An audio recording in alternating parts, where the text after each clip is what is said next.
It is so rare in men that when breast cancer does hit a man, he often finds himself all alone, isolated with the stigma of having a woman's disease. Shelley Botat has the story of one man who wants to change that.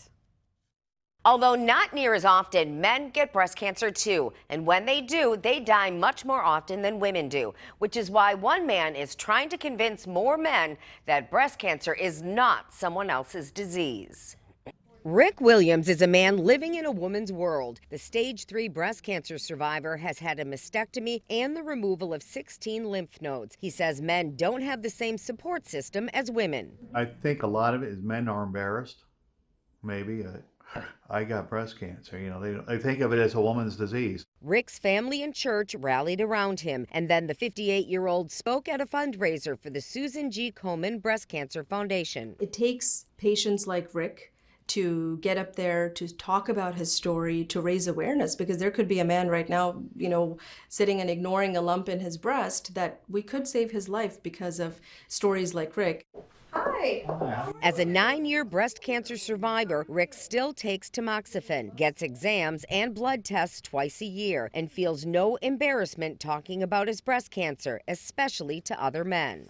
Everything feels good. Men should examine themselves for a painless lump or thickening of breast tissue. Any changes to skin that covers the breast, changes to the nipple, including redness and scaling, discharge from nipple. Men can get breast cancer too, and so men can die from breast cancer, more importantly. Because early diagnosis and treatment are key to fighting breast cancer in women and men. Rick wants a lot more blue in the sea of pink.